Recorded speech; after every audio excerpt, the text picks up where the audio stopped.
오늘 제목이 죄로 인하여 가장 심하게 망가진 부분입니다.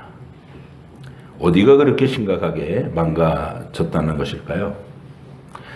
바로 우리 안에 사랑하는 능력이 망가진 것입니다.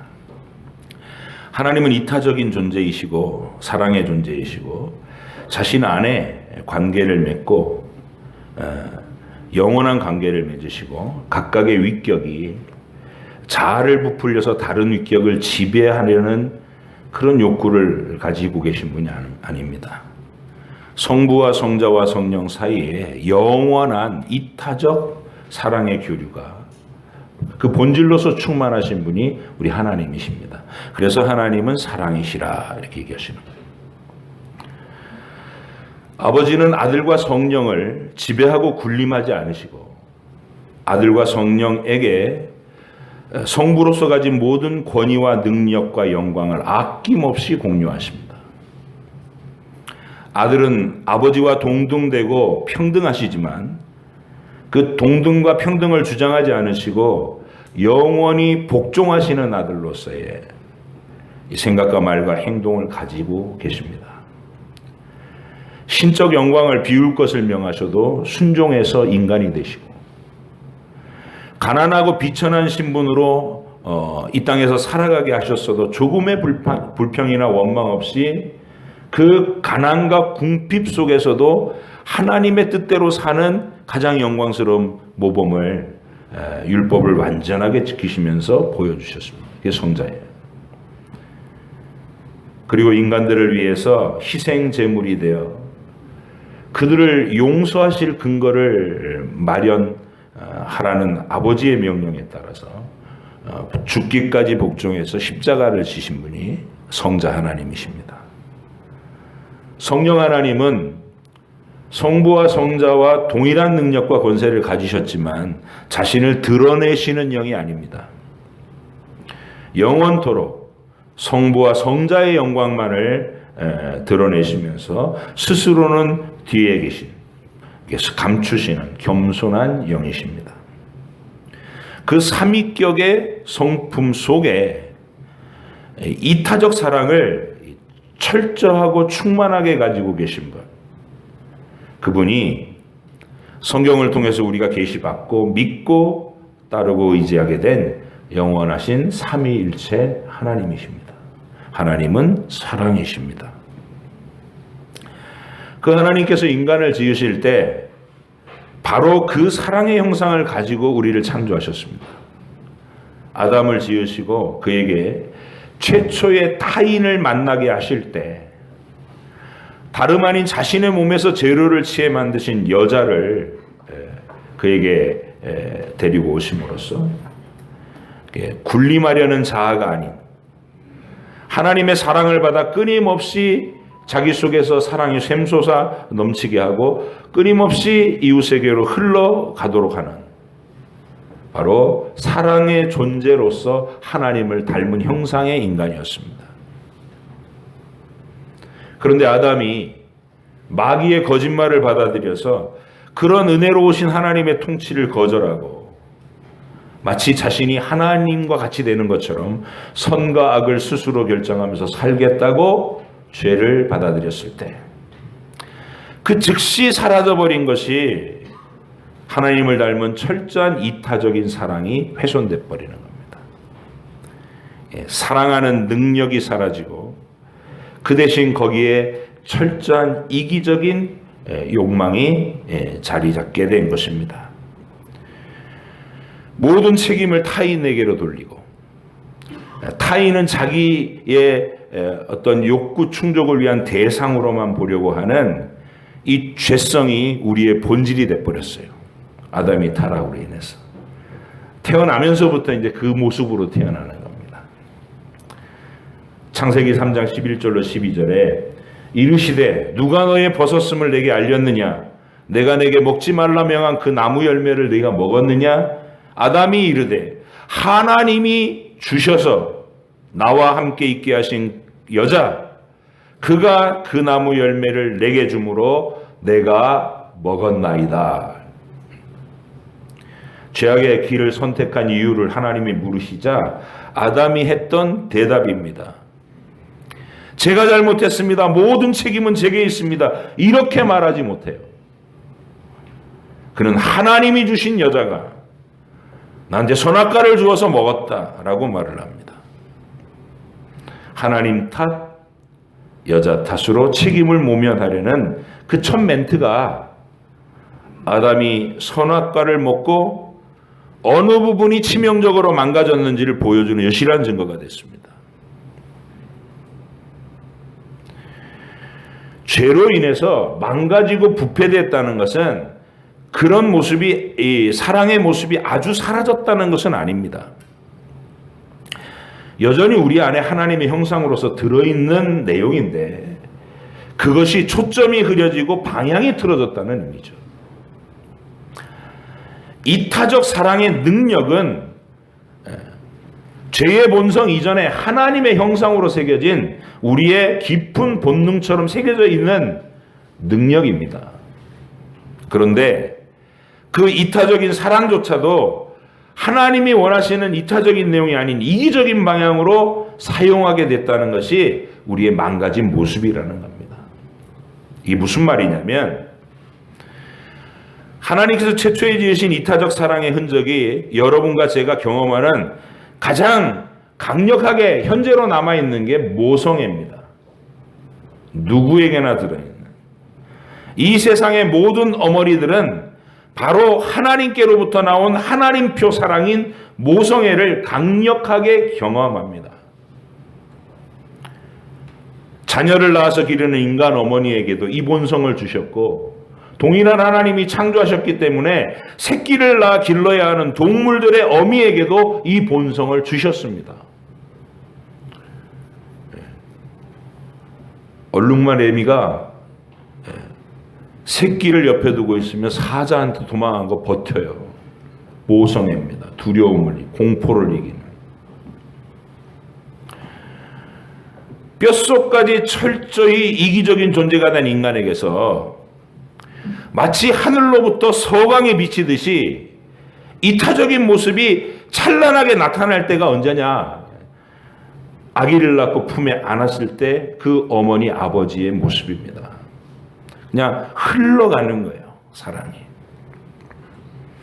자기 자아를 철저하게 잊고 오직 사랑하는 대상에게로 하염없이 흘러가는 사랑을 가지게 되고 경험하게 됩니다. 하나님이 만드신 거기 때문에. 그럼 뭐가 문제냐? 어디서 비틀어졌냐면 그 흘러가는 사랑을 오직 자기 자식에게만 쏟고 이웃의 자녀들에게는 냉정하고 무심한 모습이 된 것이 망가진 부분이라는 거예요. 결국은 능력이 상실된 겁니다. 자기 가족이라는 울타리 안에서만 발휘되니까 이기적인 거예요. 하나님표 사랑은 자기 자신과 자기 가족 안에만 쏟아부으라고 주신 것이 아니고 자신 속에서 신기하게 샘솟아나는 그 헌신적 사랑의 실체를 통해서 하나님의 본성을 깨닫고 이웃을 향해서 그 섬기는 사랑, 헌신의 사랑을 흘려보내라는 것이 하나님의 의도입니다. 물론 내 자식에게 제일 강렬하게 가겠죠. 그러나 그에 못지않은 이타적 사랑이 흘러가게 해야 되는 게 회복된 모습이라는 것이죠. 죄로 부패된 우리는 이 부분이 심각하게 망가져 있습니다. 이걸 의식해야 돼요. 저는 아닌데요 이러면 안 되고 이걸 의식해야 된단 말이에요. 우리가 심각하게 망가져 있다. 어떻게 해야 되느냐 이제. 지금 고린도 교회가 빠져있는 그 혼란한 상태가 바로 그 문제 때문입니다. 사람들이 예수님을 믿고 나서도 하나님의 사랑 그 이타성을 회복하지 못하고 여전히 자기중심적인 자아숭배에 빠져 있어서 교회가 혼란해집니다. 그것이 자신들이 받은 신비로운 은사를 우리는 천사의 말을 한다. 신령한 은사다 그러면서 교회 지도자들의 권위도 무시하고 여타의 교우들은 자기의 추종자로 거느리고 장악하려는 몇몇의 사람들이 만들어내던 시끄러운 상황이었어요. 바울은 그들에게 성령의 은사의 본질은 하나된 몸을 이루고 서로를 도우라고 주시는 거다. 자랑하라고 주시는 게 아니라 섬기라고 주시는 것이다. 이 본질을 얘기해 줍니다.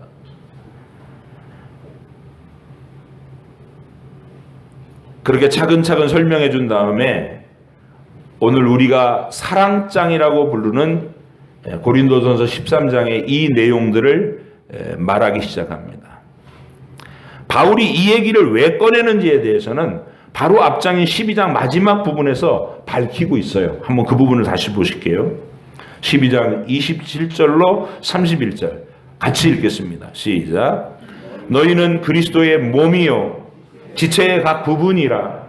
하나님이 교회 중에 몇을 세우셨으니 첫째는 사도요, 둘째는 선지자요, 셋째는 교사요, 그 다음은 능력을 행하는 자요, 그 다음은 병 고치는 은사와 서로 돕는 것과 다스리는 것과 각종 방언을 말하는 것이니라. 다 사도겠느냐? 다 선지자겠느냐? 다 교사이겠느냐? 다 능력을 행하는 자이겠느냐? 다 병 고치는 은사를 가진 자이겠느냐? 다 방언을 말하는 자이겠느냐? 다 통역하는 자이겠느냐? 너희는 더욱 큰 은사를 사모하라. 내가 또한 가장 좋은 길을 너희에게 보이리라. 이 모든 것들보다 더 본질적이고 뛰어난 은사가 있다는 거예요. 그걸 사모해라. 핵심 요지는 이겁니다. 너희는 지금 서로 자기가 가진 은사를 자랑하면서 다른 사람을 무시하고 자랑하며 휘젓는 일을 하고 있는데, 성령의 은사를 진짜 제대로 받았다면 은사의 가장 중요한 부분인 사랑의 원리를 나타낼 수 있어야 된다. 이런 말이죠. 내가 가장 좋은 길을 너희에게 보이리라. 이 말은 가장 중요한 점을 말하겠다는 의미이기도 합니다. 이렇게 운을 뗀 바울은 사람들이 동경에 맞지 않는 신령한 은사의 최고 수준들을 나열하면서 그렇게 절정의 은사를 받았다고 하면서도 그 말과 태도와 행동에 사랑이 결여되어 있으면 아무것도 아니라고 말하는 거예요. 오늘 본문 1절로 3절 보십니다. 내가 사람의 방언과 천사의 말을 할지라도 사랑이 없으면 소리나는 구리와 울리는 꽹과리가 되고, 내가 예언하는 능력이 있어 모든 비밀과 모든 지식을 알고 또 산을 옮길 만한 모든 믿음이 있을지라도 사랑이 없으면 내가 아무것도 아니요. 내가 내게 있는 모든 것으로 구제하고 전 재산을 다 들여서 구제하고 또 내 몸을 불사르게 순교자로 내어줄지라도 사랑이 없으면 내게 아무 유익이 없느니라. 바꿔서 말하면 순교조차도 사랑 없이도 할 수 있다는 거예요. 자기 과시욕구로. 이게 얼마나 치명적인 거예요. 교회에서 온갖 뛰어난 은사와 봉사를 다 한다고 해도 그걸 사랑 없이 자기 과시로 할 수 있다는 거예요. 얼마나 위험한 거예요, 이게. 그리고 나서 바로 이어서 바울은 누군가가 성령으로 거듭나서 은사를 제대로 받았다면 반드시 드러나게 되는 하나님표 사랑의 모습을 구체적인 행동의 특징으로 나열해 줍니다. 우리가 다 잘 알고 있는 구절이에요. 4절로 7절 같이 읽어보시겠습니다. 시작. 사랑은 오래 참고 사랑은 온유하며 시기하지 아니하며 사랑은 자랑하지 아니하며 교만하지 아니하며 무례히 행하지 아니하며 자기의 유익을 구하지 아니하며 성내지 아니하며 악한 것을 생각하지 아니하며 불의를 기뻐하지 아니하며 진리와 함께 기뻐하고 모든 것을 참으며 모든 것을 믿으며 모든 것을 바라며 모든 것을 견디느니라. 너무 멋진 문장이에요. 이 구절이 너무 아름다워서 온 세상 사람이 다 알고 다 좋아합니다. 예수님을 믿지 않는 사람들도 이 구절, 이 노래는 알아요. 사랑은 언제나 오래 참고 사랑은 언제나 온유하며 빌바도 이제 뽕짝풍으로 사랑은 시기하지 않으며 이렇게 다 좋아하는 노래예요. 그런데 우리는 바로 이 지점에서 매우 조심해야 돼요. 하나님의 말씀을 내가 적용하여 내 생각을 고치고 말과 태도를 변화시키는 행동을 다르게 하는 순종의 차원이 아니고 그냥 야 참 좋다 하고 듣고 즐기는 노래로만 알아듣고 불러대는 그런 위험을 경계해야 된다 그 말이에요. 은혜 받았습니다. 그게 중요한 게 아니라 감동받았습니다가 중요한 게 아니라 이 내용을 여러분과 제가 실제로 실행하기 위해서 몸부림쳐야 된다는 거예요. 잘 안 된다는 전제가 있는 게 우리한테. 우린 망가져 있어서. 하나님께서 참 사납고 포악했던 시대, 이 예레미야와 에스겔이 활동하던 시대, 이제 이스라엘이 유다가 바벨론에게 멸망당하기 직전 아니에요? 직전과 과정.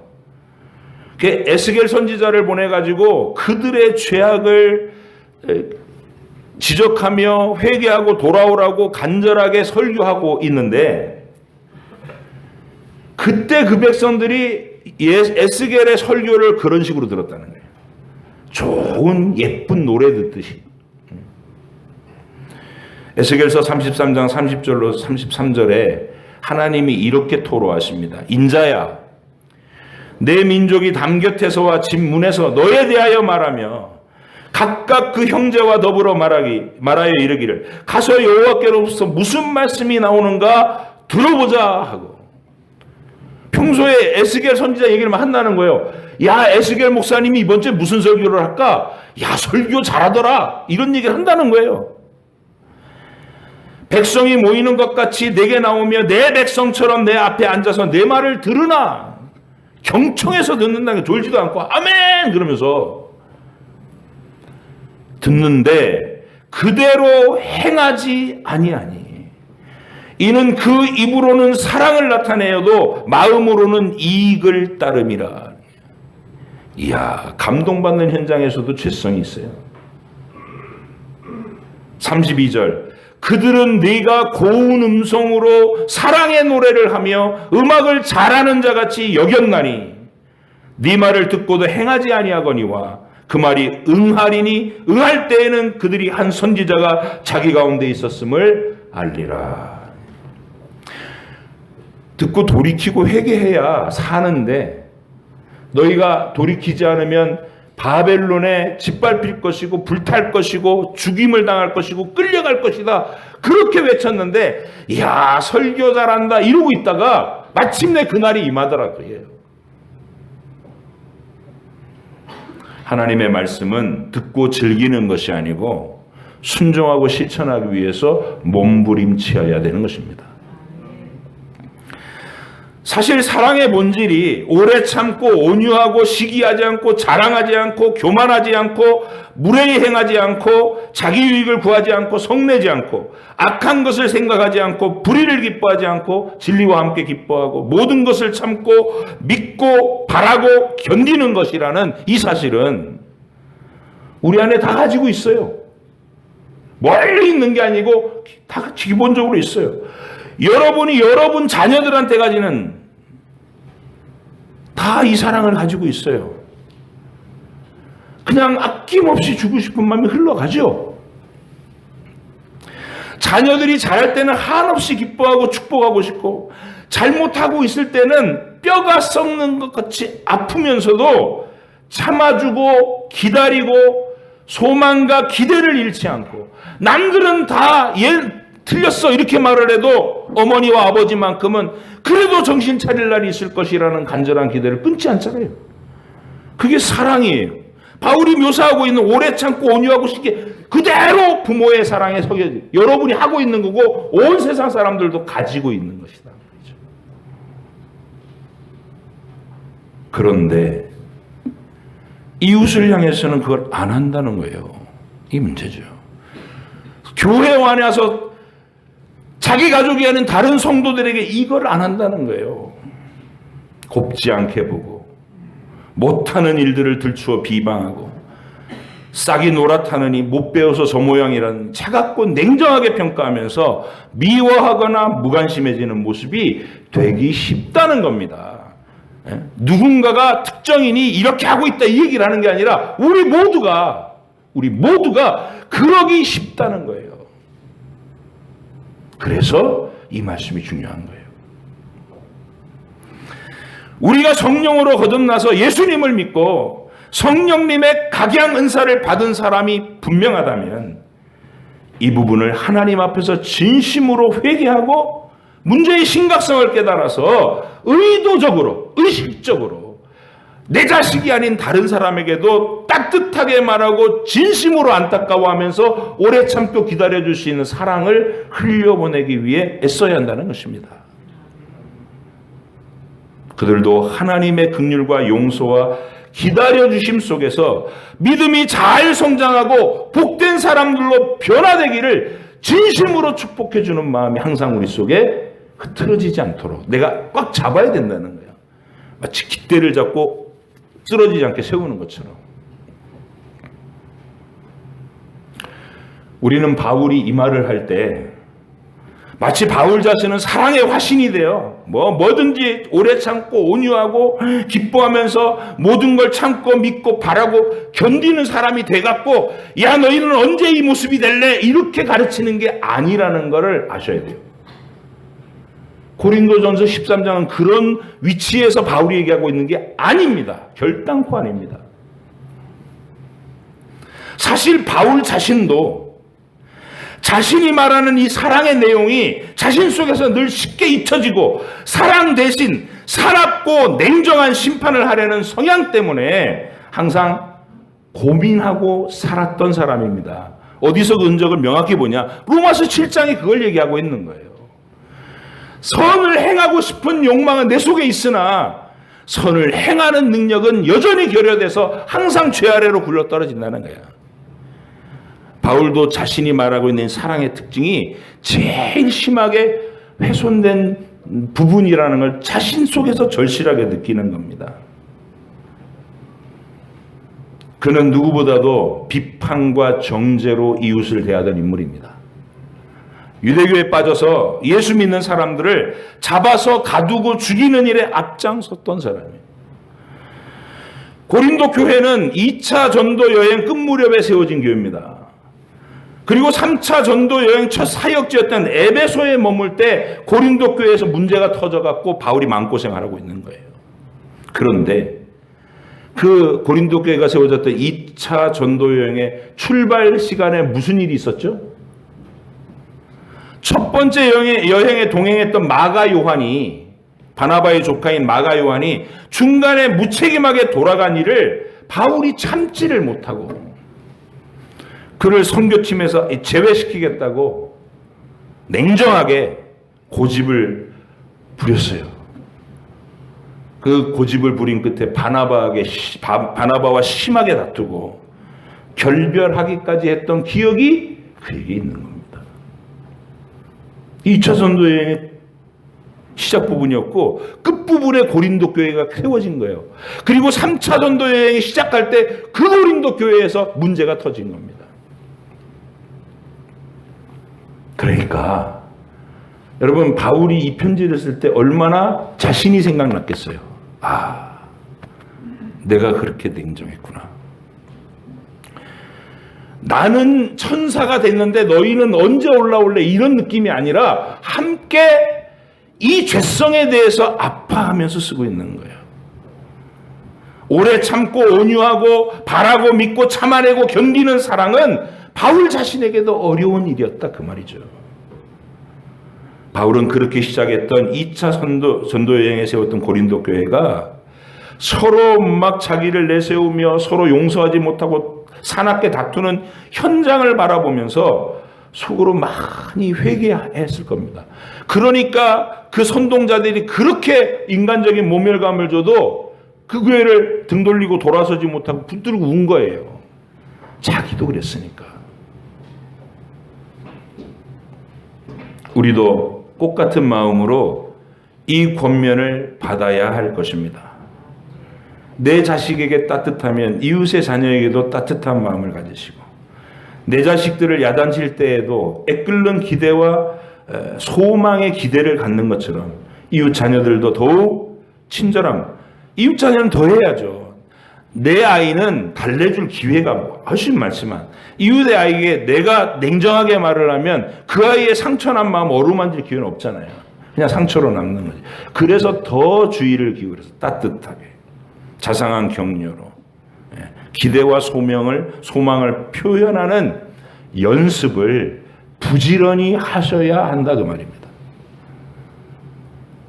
고린도전서 13장의 남은 부분은 이 사랑이 얼마나 중요하고 본질적이며 영원한 가치가 있는 것인가를 알려주면서 마무리됩니다. 8절로 13절 같이 읽겠습니다. 시작. 사랑은 언제까지나 떨어지지 아니하되 예언도 패하고 방언도 그치고 지식도 패하리라. 우리는 부분적으로 알고 부분적으로 예언하니 온전한 것이 올 때에는 부분적으로 하던 것이 패하리라. 내가 어렸을 때에는 말하는 것이 어린아이와 같고 깨닫는 것이 어린아이와 같고 생각하는 것이 어린아이와 같다가 장성한 사람이 되어서는 어린아이의 일을 버렸노라. 우리가 지금은 거울로 보는 것 같이 희미하나 그때에는 얼굴과 얼굴을 대하여 볼 것이요 지금은 내가 부분적으로 아나 그때에는 주께서 나를 아신 것 같이 내가 온전히 알리라. 그런즉 믿음, 소망, 사랑 이 세 가지는 항상 있을 것인데 그 중에 제일은 사랑이라. 아멘. 바울은 올라선 위치에서 말하고 있는 게 아니라 함께 바라보는 위치에서 말하고 있는 거예요. 우린 다 망가져 있다 이 부분. 어렵다 그랬어 하기가. 다 아는 거예요. 바울도 얼마나 뾰족합니까? 그 바나바와 다툰 일만이 아니에요.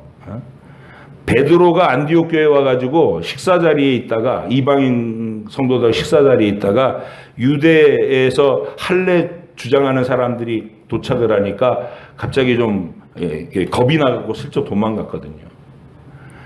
그거를 뒤에 가서 혼자 있을 때 좀 조용히 얘기를 하지. 사람들이 다 보는 자리에서 그냥 네가 사도라고 하면서 어떻게 그따위로 행동하냐고 아예 그 자리에서 떡을 만들어 버렸어요.